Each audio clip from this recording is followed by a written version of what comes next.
Welcome back to the Logical Nonsense Podcast. Today, we have some playoff baseball.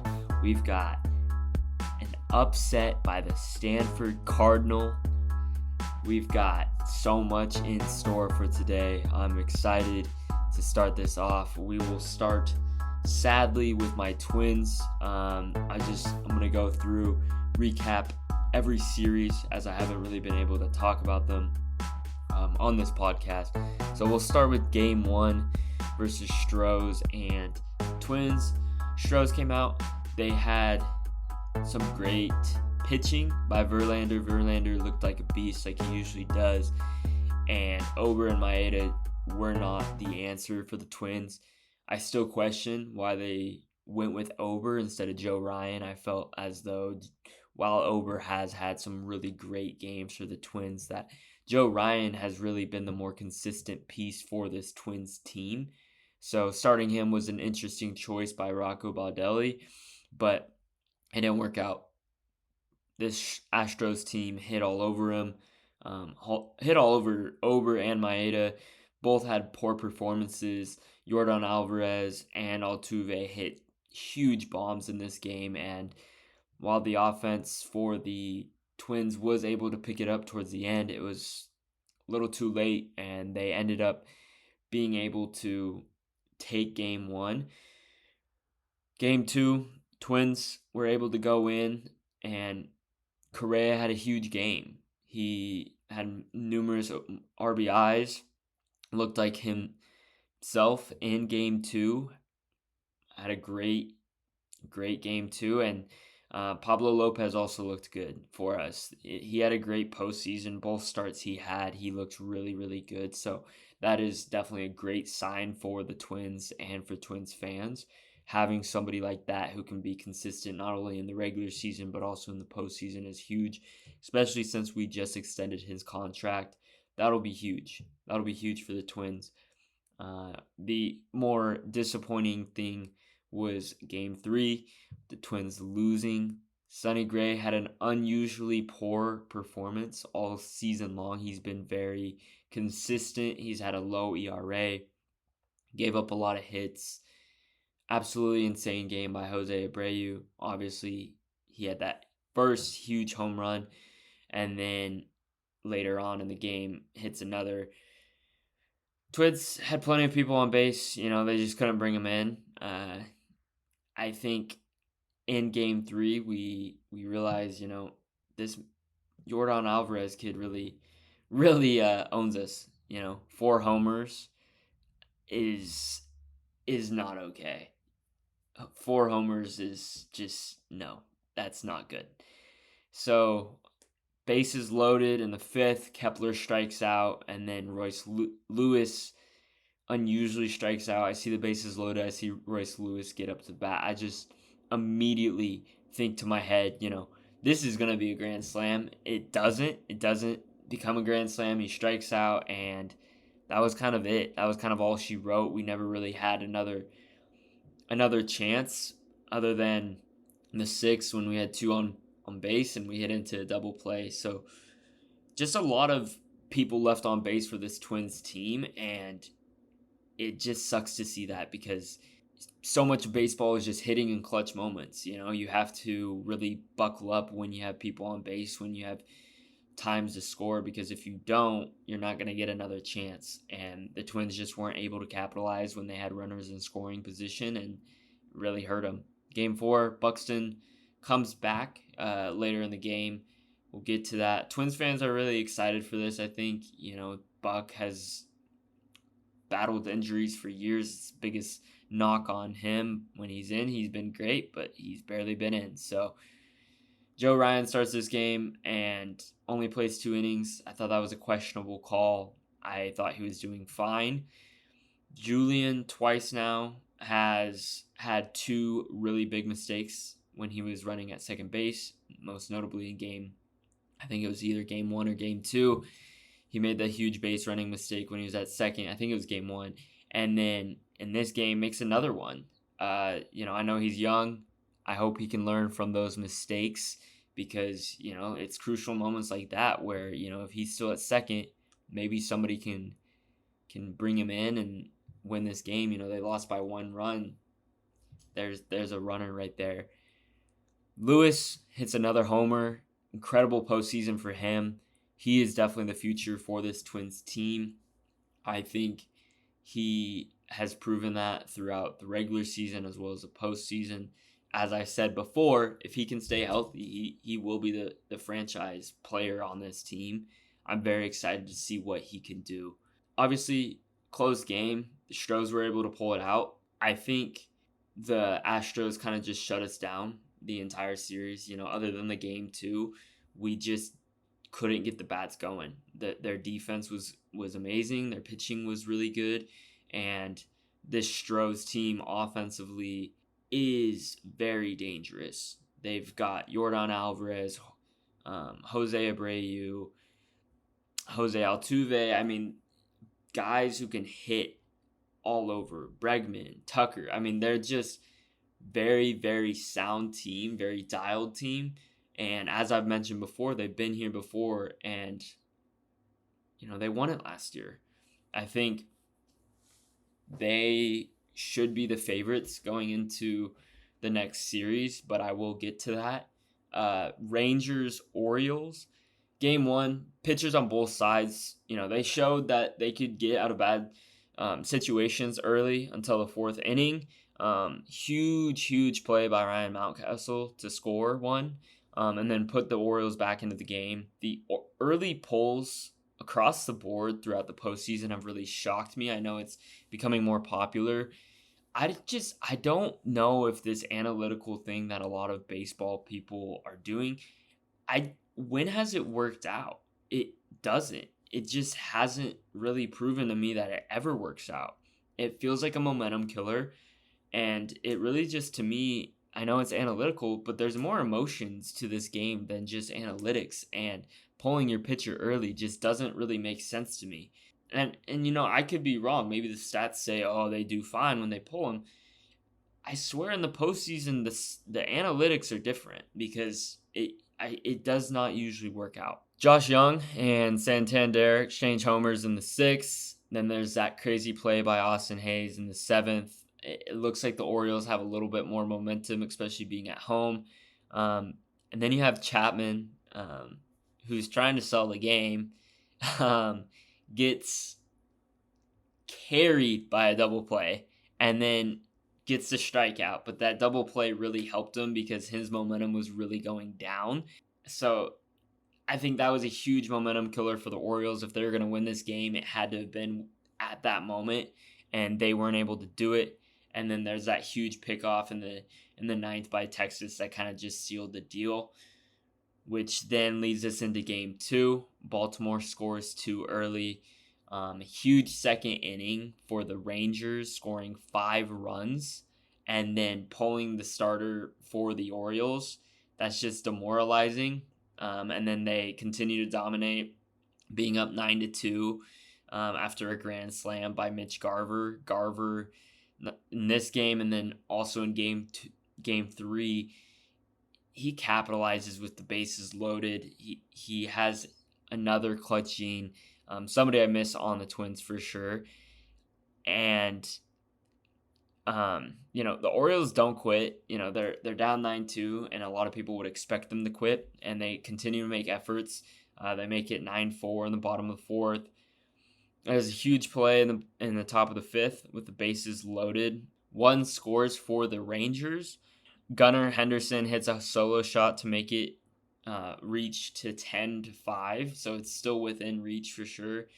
Aaron Hicks hits a 3-run homer in the bottom of the 9th in hopes of a miracle to make it 11-8, but that was kind of all she wrote. They weren't able to do anything after that. So Rangers take a 2-0 lead, and they kind of just hit on the gas pedal in game 3. Seager hits an early home run to set the tone.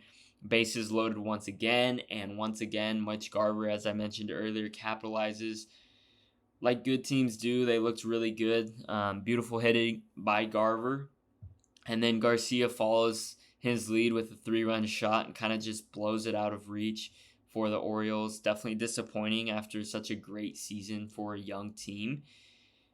But you look at these Rangers and Stros teams, and fundamentally they've just looked more solid. Obviously, the Rangers have hot bats, and hot bats in October just mean good things, and so it'll be a very, very interesting matchup between the Rangers and the Stros. I think it is a 7 game series for sure. I'm gonna take the Stros in 7. I don't like to take the Stros in 7. I just think watching what they were able to do against this Twins team was very impressive, especially just the amount of depth they have. A lot of times in baseball you have 2 or 3 good hitters, but this Stros team just consistently has guys step up across the board. Alvarez has looked unstoppable against the Twins, and I would expect him to do the same against the Rangers. So it'll be a very fun matchup to watch for sure. Moving into the NL, Phillies Braves, probably the most exciting series to watch just because of the storylines and narratives. Game 1, there was a lot of base running action, throughout the series, to be honest. A lot of loud bats, but no scores through 2. Terrible pickoff attempt by Strider, and it cost them in the 4th. Phillies had multiple jam situations, and pitchers weren't able to get out of them. Harper gets a solo shot, put him up 2, loaded bases. Then there's the catcher's interference. Another huge mistake. Mistakes by this Braves teams really cost them 2 runs, and I think it's interesting because all year long I've talked about how fundamentally sound this Braves team was, and they kind of choked in those 2 moments, and it really cost them. But that's all it takes in baseball. Huge double play by Trey Turner to save the game, most likely. I mean, it was incredible. The moment which he made this play was huge. It was a very tough play, and ultimately the defense shut this Braves team down, which is really hard to do because of how good of a hitting team they are. Game 2, Philly goes up early. They're looking really hot again. You're expecting this really great game by the Phillies. Real Muto gets a 2-run, and with Zach Wheeler looking really good, it looks like the Phillies are just going to take game 2. Up 4-0 in the 5th, the Braves are basically at the point where they really need to do something. And, after some really dumb errors, they let the Braves score their first. Then Wheeler gives up a 2-run homer to make it a 1-run game, putting the Braves back in it. They definitely let the Braves back in it. There was no need for them to. Like I said, that mistake was very costly, just like the mistakes for the Braves was super costly for them. Harper makes the iconic mistake at the end of the game. I do want to talk about this just a little bit, just because it's been analyzed so much, and people are like, oh, like, why wouldn't he tag up? Or like, why would he make that such of a base running? If you watch the play, I mean, he slams the ball. Like, it was a tremendous catch at the wall. Harper, they're down by 1. Harper is trying to be aggressive and get a head start on what looks like it could be a home run or even just a double. I don't blame him. People are going to get mad probably at this and say this is a bad take. He's trying to be aggressive. He's trying to go score one. They need one. And, if he just barely misses that, Harper most likely is scoring that run. So I don't think Harper, it was that bad of a play. It obviously led into some fire with Arcia saying what he said, because game 3, Harper hits 2 huge home runs, the iconic 3-run and then the solo shot, staring down Arcia like a cold man, like MJ back in the day. It's just so cold. And then Castellanos hits 2 homers as well, I believe. So, I mean, it was a huge game for the Phillies, a huge momentum builder, especially at home. These fans are crazy for Philly, we know this, and it was just a great moment for Phillies fans and for this team. They rode on that momentum in game 4. The Braves strike first in the fourth, after kind of a pitcher battle. But, and then you have that another clutch double play by Trey Turner with the Braves, having guys on base, kind of saving their ass again. And then Castellanos has another 2-homer game, and, kind of he's just a menace. He's been absolutely insane. Harper getting hurt, we'll see how that affects this team. He was able to return to the game, but that doesn't always mean that he's good to go, just because he runs back out there. A lot of these athletes are super tough, and it'll be interesting to see how he can do moving forward. Diamondbacks Dodgers, game 1. Outman makes that huge mistake in the outfield, costs them a run. And an oddly terrible beginning to Kershaw's start. Giving up 6 runs and then getting pulled. That's a super rare sight for Kershaw. He's been so solid throughout his career. I know there's been a lot of talk about how he does in the postseason. Maybe it's a thing. I don't know. But this Dodgers team just did not look like themselves, and the Diamondbacks looked unstoppable. Their bats have been hot. And so it'll be interesting. I mean, there's not much more to say. They just really dominated this Dodgers team. The Dodgers, tried to answer, but the Diamondbacks hots were 4 homers in 1 inning is absolutely insane. The 11-2 game 1. These games were just incredible for the Diamondbacks, and they should really be proud that they beat this Dodgers team, because, I just didn't expect them to be so hot. Liam called it on my last podcast. He really thought that, the Diamondbacks had it in them, and they do look like they have it in them. The Phillies and the Diamondbacks, they're very hot, both of them, and I think this will be a very, very fun matchup. You have the underdog with the Diamondbacks, and then you have a team that just has so much swagger to them and has really just picked apart every team they've played in the postseason, not only this year, but also last year. I am very excited to watch both of these teams. I hope it's electric, and I hope it's another 7-game series. I don't think it's going to be. I think the Phillies are the much better team, and I think they'll be able to shut down this Diamondbacks team. You look at what they were able to do to the Braves, who were one of the best teams in baseball.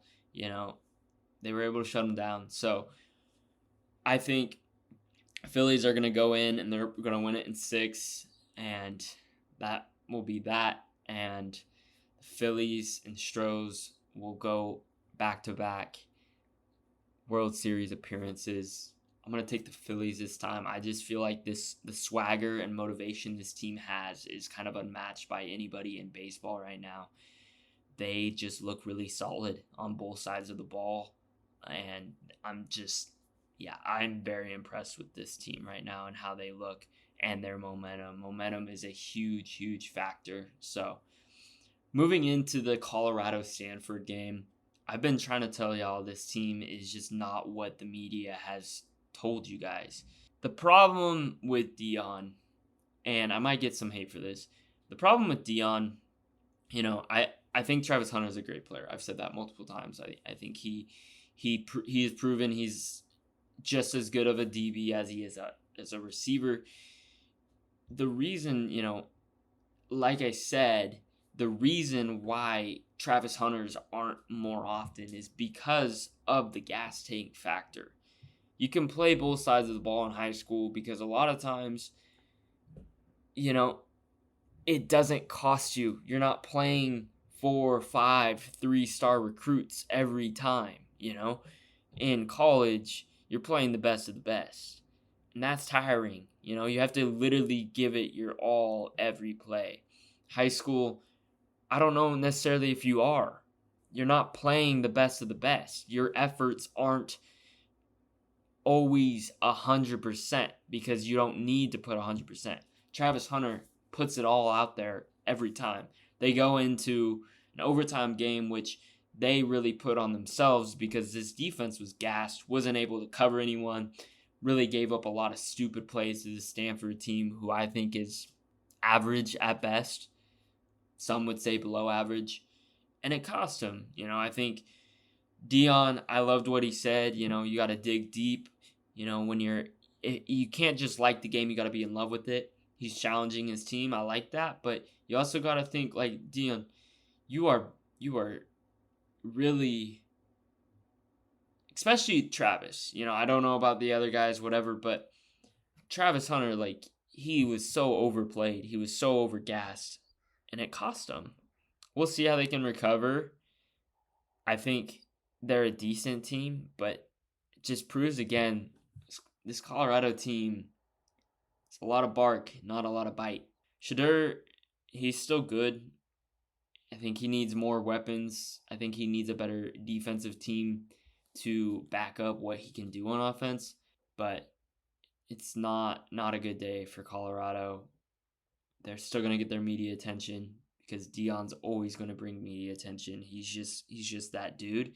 And I think what he's done is still impressive, turning a 1-11 team or whatever they were to what they are now. It's still impressive, but we can back off of them a little bit. We can definitely back off of them again. I think the Oregon-Washington game will be huge for whatever team wins. Most likely really put a spotlight on that team to possibly make the college football playoff. I don't know who I want to win. I would say probably Oregon, just because, Washington State, I can't stand the UW fans.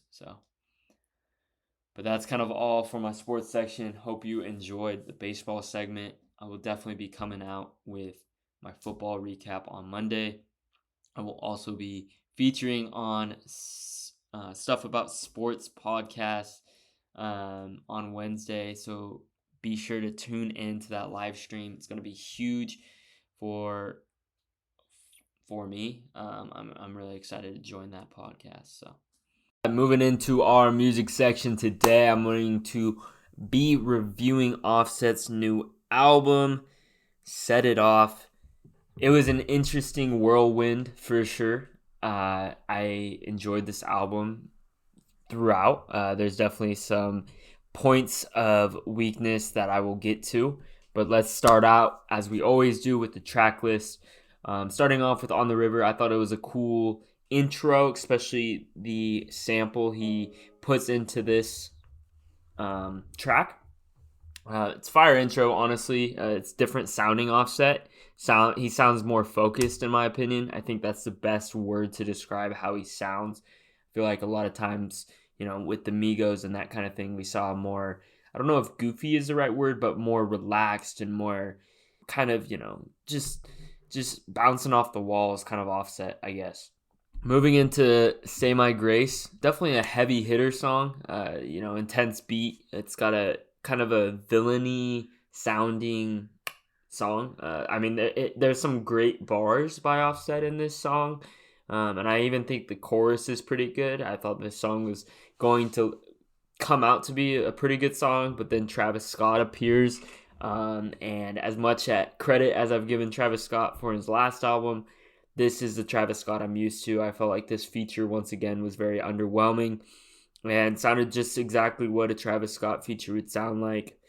Doesn't bring a lot of content to me, especially new content. So I was underwhelmed by this, and I think it kind of hurt the song a little bit. I'm not going to say it ruins it. I think it's a very listenable song, but it just wasn't my favorite on this album. Going into Worth It, Donnie has some beautiful vocals on this. I think he really carries this song throughout, especially considering how Offset kind of comes in and tries to match kind of that emotional feel of Don Toliver, but I think ultimately fails, especially in his first verse. Second verse is definitely better. He brings in better melodies, and like I said, he just overall does better trying to match Don. But Don Toliver, ultimately, like I said, he carries this song. I think this is a great song to listen to just for the Don Toliver experience alone.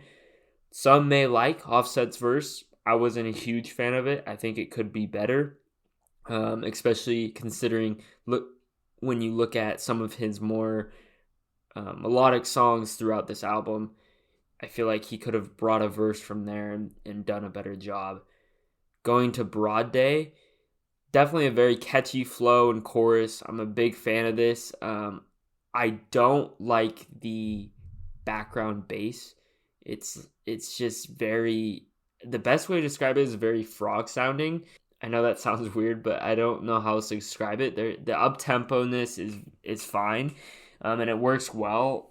But like I said, the bass is just very distracting to me. Future fits well in this song, especially considering the type of trap beat this is. I think the song would be a better banger if they just changed the bass a little bit to something that's a little more, I don't know, just a little more ear friendly, I guess is the best way to describe it. I wasn't a huge fan of the frog sounding bass. Moving into Fan, it's got a slow start, with the singing. Slowly picks up with anticipation. I'm kind of starting to feel like this is going to be like one of those anticipation songs where it's like, oh, slow start, singing melodic into this really heavy flow. And it kind of is what it is. I mean, it has that, I can't say the word, but it's got that background of the fuck them fellas, fuck them bitches.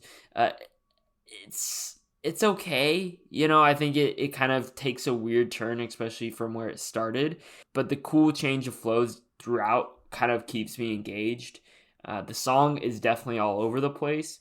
And I think there's some beauty in that. But I also think it could be better executed within. There's some fine tuning in this song that could have definitely made it better. I don't know if the background vocals of that were necessary. Yeah, I think it's just a very mix of emotions. And maybe that's what he was going for. But if not, then yeah. Freaky, I wasn't a fan of this. I think this collaboration failed, especially looking at the other collaboration between these two on this album. Cardi B kind of sounds like a typical Cardi B verse. There wasn't a ton of diversity. It, heavy spitter with, I mean, it sounded like she was talking about the same thing she always talks about, which is, kind of that sexual appeal that she likes to talk about. And that's fine. Like, I'm not like dissing on that, but it didn't bring a lot to me personally. I think the chorus is a little annoying on this. I wasn't a fan of this song. Moving into Hop Out the Van. It's got that high pitched Hop Out the Van. I don't think this is Offset. It sounds like a feature. And then there's just kind of this weird drill beat that comes in. It's kind of repetitive. I don't know. It's an interesting song. I appreciate kind of the originality and creativity, but it kind of also lacks content because it's so repetitive. And so I think once again, it could be better executed, and it wasn't. So going into Don't You Lie, this beat is so fucking good, and this flow is so good. The diversity of flows is just such a banger. Definitely a head bopper. The trumpets being brought in, and then some other, just the layered production on this was fantastic. It was definitely an engaged song. The lyrics, everything about this song is good. There's a lot of hidden gems in this song, and the vocals that he brings in are pretty solid too. So I'm very, very much a fan of this song. And then he follows it up with I'm On. It's different sounding Offset. Like I said earlier, it's much more melodic sounding Offset. He has a very clear voice throughout. And when I first heard it, I was like, "This is he trying to sound like Pop Smoke?" But no, it's just his clear voice. We're so used to that auto-tuney Offset, but I think he very real and authentic in this song, and I like it. I think we need to see more of this for sure. Big Dog, it's a classic trap beat. It's very cool sounding violin. Again, gives it that villainy feel. And when I hear this song, I feel like, wow, this is part of an album. This is good. I think the flow is very catchy on the chorus. Again, he's very good at that and is pretty masterful at it actually. it's been a while since I feel like I've heard like a really good trap song like executed, and I feel like this is a good example of that. And then we move into Night Vision. It's a head bopping beat for sure. Metro always does a good job on his production, and he did it again. Very repetitive chorus, which brings it knocks down some points for me. I think the verses are just okay. It's a very dope beat, and I think the beat kind of carries this song, and it makes it very listenable. But I think if this verse was on a mediocre beat, which is a very big if, it wasn't, which is it's kind of stupid and hypocritical of me to say that. But I do think that this beat kind of carries. If these verses, like I said, were on just I don't know if generic's the right word, but I would say an average beat. I don't know how well this song will do. I do think this song has the potential to do well in the industry and listened to by fans. So Night Vision overall, it's an okay song. I think it's above average, mostly because of the beat. Skyami, it's kind of got this futuristic trap beat to it.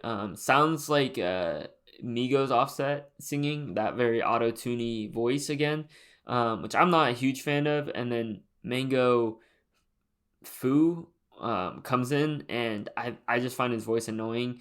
I feel like it's just a filler song for me. It's a very mediocre song. So Dissolve, it's kind of a romantic auto-tuney song. I gotta give him credit for trying new things. I think he tried the romantic side of him that we haven't seen a ton of. This could potentially grow on me. I'll have to give it a couple more listens to see how I really feel about it. Off first listen, I think it's decent. It's not bad. It doesn't like hurt my ears or anything. But I also think, again, I think there are better artists to capture a song like this than Offset. But I gotta give him credit for trying it. So fine as can be. I think Lotto ruins this song. I don't think it was that bad of a song until she came on. That's kind of all I have to say about that one. Bust My Watch. It's a laid back song. It's nothing special. Again, I could see somebody calling this a filler song. I think it's more than a filler song. I think it could has the potential to just be a casual, laid back, late at night song. But yeah, overall, it's not a bad song. And then you move into Dope Boy. This is a very tough song. It's got the trap beat, hard cutting bars and flows. And it's got a good chorus. Overall, this song is very, very good. I think the feature is just okay, though. I think he didn't add very much. It's kind of boring. However, the difference between this feature and some of the other ones is it doesn't ruin the song. When Lotto comes on, I feel like she kind of ruins the song. When Travis comes on, I feel like he doesn't bring a ton. He doesn't. To me, I don't know if he necessarily ruins the song, but he doesn't make it that much enjoyable for me.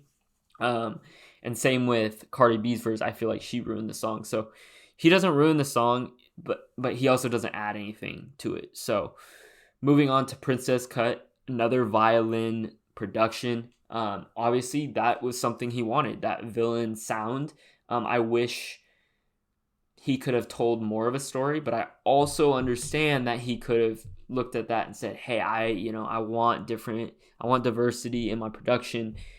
He didn't want the same sounding beat, which is interesting because trap, in my opinion, in general, trap all kind of mixes very similarly sounding sounds. So it's interesting to look at for sure. But like I said, violin beat super dope on this production. I like the feature on this. I think it's a very, very good fit. She brings a lot of diversity of flows, melodies, and she just adds a lot to this song. I think she's probably one of the best features, if not the best feature, on this song. She does a very good song, and the content of this song too, like the storytelling is also really good. Kind of seeing both perspectives. I think it's one of the more lyrically sound songs on this album. Going into Jealousy, I think it's a funny intro, with the whole Cardi B and Offset talk. It's honestly a pretty fire song. I think it's their best collaboration together. Fireverse by Offset, and I think Cardi B finally matched it. She was able to find a flow that was very good for her. It showed diversity for her. I actually thought this was a really well done song by both of them. And it's funny. I love it. It just brings a lot of, they just did a good job on that.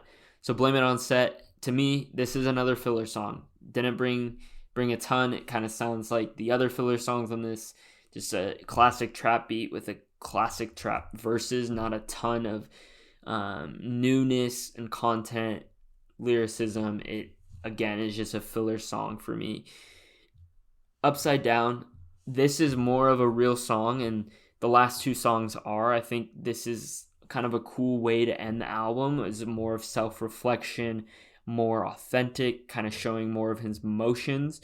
Very slow song. As we saw with Quavo, I wonder, did, Takeoff's death kind of, not show them to show their emotions, but maybe encourage them that it's okay to show their emotions through their music, because I think music's definitely an outlet for them, whether they want to admit it or not. I know they are tough human beings, so I don't want to diss on that, but I definitely think they have found this as a way to kind of express what they're feeling. It was a very tough loss for both of them. So these two songs were cool for me. My only knock on these is how slow these songs are. Obviously, they're more sad and emotional songs and they don't need to be upbeat, but there still wasn't, it was just lacking that it's kind of lacking that deep-rooted expression. While I appreciate that he was trying to, be showing his emotions, I just don't know how well he's good at expressing that through his expressing that emotionally through what his style of rapping and singing is. I just feel like there are certain artists who can express that through the sound of their voice better, and he, in my opinion, isn't able to do it as well as some of the other hip-hop artists are. I, again, applaud him for trying, but again, that's just, in my opinion, where he wasn't able to execute well. Overall, this is a good trap album. I think this has some really cool diversity, and the experimentation, while I've talked about some artists have failed with experimentation, I thought he was able to try it well. He was able to execute it pretty well, better than some other attempts I've seen. I think the difference between Drake's experimentation and Offset's is Rage, you have to be so emotionally charged and so have this sound, because if you don't, it sounds really, in my opinion, bad. I think it's a little easier to try to show emotion in the opposite way, where you're more slow and you're more sad, because you can kind of slow down your voice. You can slow down the production, those kind of things like flows and the production can kind of help you a little bit. And I don't think this was perfectly executed at all. I just got done saying I think he could have done a better job of making his voice sound more emotionally charged. But I think those were better in helping him than, say, like a Drake on a Rager song, because he's got this huge beat and he's not able to keep up. So that's kind of where I come from. I think I would have liked to seen better features on this album. Don Toliver, Future, and then Cardi B second song, as well as Chloe, were all great, but the rest were very underwhelming to me and didn't add a ton to this album. Knowing Offset, I know he can bring in better features, and we've seen better features from him, so I'm hoping he can do that in the future. There's definitely a lot of filler in this album, and with a 21-song album, that's expected, especially with a trap artist like Offset. I think this is better than Quavo's album, which might be a hot take. I don't know. I wasn't a huge fan of Quavo's album. I think it was much more repetitive than Offset. I think Offset did a good job of bringing in diversity and trying new things. Neither one of these guys are lyrically super, super sound. They just don't bring a ton of new concepts. They don't bring a ton of, new lyrical stories to the board. But, it's still good listens. It's still fun to listen to, especially how they sound on these trap beats and that kind of thing. It's not perfect by any means, but I think it's still a good listen. There's definitely some repetitiveness, but this is a frequent problem within the trap rap world. It's just a frequent problem. Like I said, like the topics they talk about, being, the gangsters and money and women, and it's very repetitive, but that's kind of the genre you're getting into with trap. So I think definitely some things to improve on. I'm curious how this will be perceived by the media. I thought it was solid overall. I think there's some bangers on here. But I think 21 songs is way too much. Once again, this is a 6.6 out of 10 for me, just because, like I said, it's not, while it brings some cool spices up, I think it could be a lot better with the lyrics and storytelling and just the content of it. The production was great though. And then moving on into our last section, fashion. I want to talk about how Josh Vides is animating Colmar's ski essentials in a new collaboration. It's a very retro campaign. Colmar ski wear company, it is pretty well known. Josh Vides, also very well known. He's a very well known artist. I remember the first time I noticed him was with his Nike Air Force Ones and the cartoon style beat. He obviously has done many things. I know he did the MLB All-Star game one year. He's done so many cool and incredible ways of what he does for art with this. And he followed it again with a retro-looking art to this collection. I think it's interesting because him, as well as like a the sneaker surgeon, is that what his name is? Sneaker surgeon, like they have become names that are like household names now for designers and brands.